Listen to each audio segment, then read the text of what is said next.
Assalamualaikum warahmatullahi wabarakatuh. Salam sejahtera permisa sekalian. Jumpa lagi pada Dadang Suwanda Channel yang membahas tentang manajemen pemerintahan. Pada kali ini kita akan membahas tentang penatausahaan aset barang milik daerah. Sebenarnya kita ketahui bahwa aset barang pemerintah daerah itu akan sangat banyak. Bisa banyak sekali karena kalau kita amati neraca itu adalah keuangan. Keuangan itu adanya hanya pada tahun berjalan. Setelah itu akan berubah menjadi aset. Nah, bagaimana aset-aset ini ditata kelola dengan baik? Nah, tata kelola nanti akan mengalami banyak siklus. Salah satu siklus dari pengelolaan aset barang milik daerah adalah penatausahaan aset barang milik daerah. Kali ini kita akan membahas tentang penatausahaan aset barang milik daerah. Kalau kita ketahui apa sih definisi pengertian daripada pengelolaan aset penatausahaan aset barang milik daerah. Barang milik daerah itu adalah semua kekayaan daerah yang dibeli atas beban APBD atau dari perolehan lainnya. Bisa terbayang pemirsa betapa banyak aset-aset. Kalau makin besar APBD, maka semakin banyak aset yang harus ditata kelola, termasuk semakin banyak yang harus dilakukan penatausahaannya. Nah, nanti penatausahaan barang milik daerah bisa yang berada pada lingkup pemerintah daerah itu sendiri, organisasi perangkat daerah, maupun bisa juga dengan barang milik daerah. Nah, prinsip kita lihat lagi bahwa aset barang milik daerah itu adalah ada prinsipnya. Prinsip dari pengelolaan barang milik daerah yang pertama adalah bahwa barang tersebut harus mempunyai ajas fungsional. Artinya barang-barang dibeli, diperoleh harus berfungsi, harus mempunyai fungsi. Yang kedua adalah ajas kepastian hukum.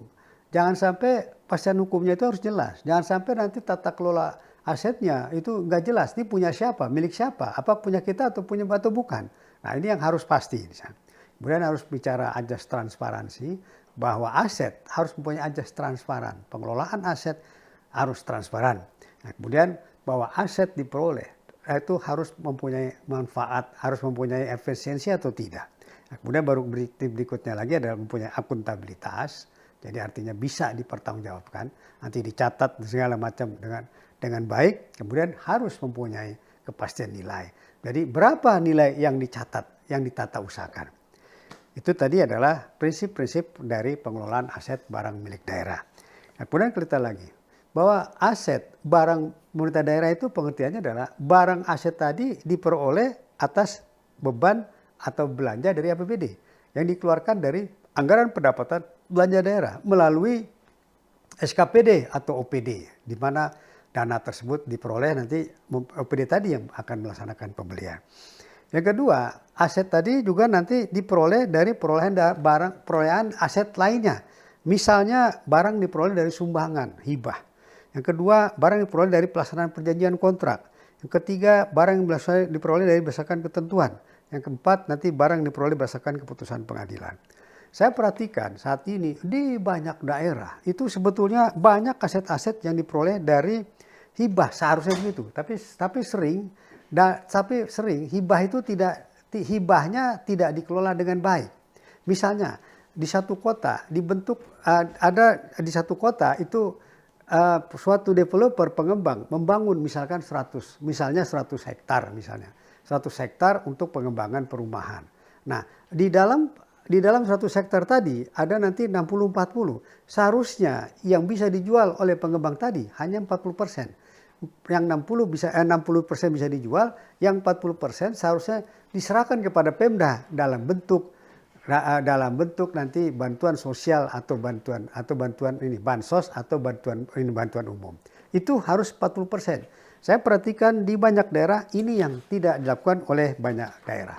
Artinya kemudian ini menjadi kerugian sebetulnya 40%. Jadi sebetulnya kalau dilakukan dengan baik aset tadi, maka pemerintah daerah tidak perlu membeli aset tanah berupa tanah. Nah, kalau kita lihat lagi nanti barang milik daerah itu secara umum itu nanti bisa melalui pembentukan daerah otonomi undang-undang, misalnya pemekaran wilayah dari kabupaten Kabupaten Bekasi menjadi Kabupaten Bekasi dan Kota Bekasi. Aset yang berada di Kota Bekasi secara undang-undang harus dilimpahkan, dihibahkan kepada pemerintah Kota Bekasi. Seharusnya begitu. Nah, kemudian kedua, pembelanjaan APBN, APBD. Yang ketiga, sumbangan, lalu penyerahan dari pemerintah pusat, fasilitas sosial dan lain-lain. Nah, aset-aset tadi nanti meliputi segala macam yang kita beri tadi. Aset harus sesuai dengan standar akuntansi pemerintah daerah. Aset kalau dikelompokkan bisa menjadi aset sesuai dengan standar akuntansi pemerintah. Bisa dikelompokkan menjadi aset lancar, aset tak berwujud, aset tetap maupun aset lainnya. Itu adalah bentuk-bentuk daripada aset. Kalau dikelompokkan aset barang milik daerah itu terdiri dari dua, yaitu aset berupa barang persediaan maupun barang inventaris. Barang persediaan itu adalah aset atau barang yang mempunyai masa manfaat kurang dari 1 tahun. Sementara aset yang mempunyai masa manfaat lebih dari 1 tahun namanya berubah menjadi barang inventaris. Barang inventaris itu pengelompokannya antara lain dikelompokkan dalam bentuk tanah, peralatan dan mesin, gedung bangunan, jalan irigasi, serta aset termasuk juga konstruksi dalam pengerjaan. Ini tadi pengelompokan aset.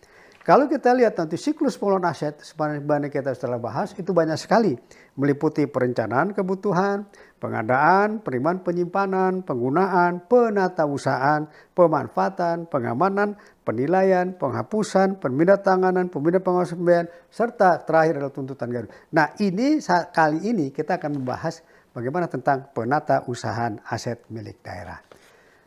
Kalau kita perhatikan dengan bermacam regulasi saat ini, maka ada paradigma baru bahwa aset itu penguasanya adalah kepala daerah. Kemudian diserahkan pengelolaan kepada sekretaris daerah. Sementara kepala SKPD dia lebih bersifat kepada pengguna aset, pengguna barang. Ya, nanti itu adalah pengelola barangnya itu sendiri. Nah, kalau kita perhatikan lagi kemudian lingkup pengelolaan di sini, lingkup pengelolaan aset itu bisa ada di SKPD maupun ada di OPD. OPD ini adalah biasanya di DPKAD yang mengelola aset. Di situ ada dikelola oleh Kabid Aset. Nanti aset di sini kemudian penatausahaan aset. Penatausahaan aset itu bisa berupa pembukuan, bisa juga nanti inventarisasi aset dan kemudian pelaporan. Nanti bagaimana pembukuan, inventarisasi aset dan pelaporan kita akan bahas pada sesi yang lebih lanjut lagi. Nah, pembukuan di sini kalau kita kelompokkan, pembukuan itu adalah kegiatan pencatatan pada daftar pada barang milik daerah. Nanti kalau sistemnya ada sistem akuntansi keuangan, ada sistem akuntansi barang milik daerah. Nah, yang nanti begitu kita berbicara tentang aset, maka adalah sistem akuntansi barang milik daerah. Kemudian perlu dilakukan tindakan inventarisasi. Kenapa? Karena aset itu ada dua, ada periodik, ada perpetual. Aset harus secara periodik. Ya. Nah, kemudian ketiga nanti pelaporan. Pelaporan di sini nanti akan terjadi di sana seperti diharapkan. Kemudian sasarannya semua barang yang diperoleh tadi harus ditata usahakan. Semua barang yang dibeli Rp1 pun harus ditata kelola dengan baik. Nah, kalau kita perhatikan lagi nanti penatausahaan aset kriterianya itu bisa berupa pendaftaran, pencatatan di dalam buku-buku aset. Kemudian masuk ke dalam buku aset, buku induk, buku inventaris, macam-macam. Ujungnya adalah dalam laporan keuangan, berupa masuk ke dalam neraca. Kalau kita perhatikan, standar akuntansi pemerintah itu ada dua. Pertama, standar akuntansi umum, yang kedua standar akuntansi instansi. Standar akuntansi umum itu adanya di mana? Di Kementerian Keuangan. Kemudian standar akuntansi instansi adanya di mana? Di pemerintah daerah. Di pemerintah daerah ada dua, ada sistem akuntansi keuangan, ada sistem akuntansi barang milik daerah. Nah, nanti tujuannya apa? Tujuan dari penatausahaan aset. Kenapa? Supaya neraca laporan keuangan disajikan menjadi benar. Ini yang sering jadi masalah nanti antara laporan keuangan dengan laporan aset itu sering tidak sama. Kalau saya perhatikan nanti selisihnya bisa banyak, bisa triliun-triliun itu banyak. Kenapa? Karena pencatatannya agak beda. Nanti keuangan pakai accrual basis, sementara ini pakai periodik basis. Nah, ini yang nanti sering tidak nyambung. Pencatatan di situ tidak baik, tidak nyambung. Nah, ini yang harus diperbaiki. Dengan cara bagaimana di sana pemerintah daerah harus memperbaiki sistem. Saat ini pemerintah menetapkan menggunakan SIPD, tapi SIPD di sini masih berjalan belum maksimal. Sehingga nanti SIPD nanti antara ada sistem akuntansi keuangan, ada sistem akuntansi barang. Nah, aset dicatat berdasarkan sistem akuntansi barang. Sistem akuntansi barang inilah yang harus perlu diperbaiki, diantisipasi, sehingga mudah-mudahan seluruh aset yang didapat beroleh dari baik dari APBD maupun tidak APBD dapat ditata usaha dengan baik. Sehingga ini perlu ditata usaha baik, sehingga nanti ini akan masuk ke dalam laporan keuangan neraca. Neraca laporan keuangan menyajikan berapa kekayaan dari pihak yang melaporkan. Mudah-mudahan dengan ditata usaha dengan baik, maka laporan keuangan menjadi baik, sehingga mudah-mudahan nanti laporan keuangan lebih baik dapat diperiksa oleh BPK dengan lebih baik, dapat digunakan untuk memutuskan secara lebih baik. Saya kira cukup pertemuan kita kali ini, pemirsa. Terima kasih atas perhatiannya. Kami tutup. Assalamualaikum warahmatullahi wabarakatuh.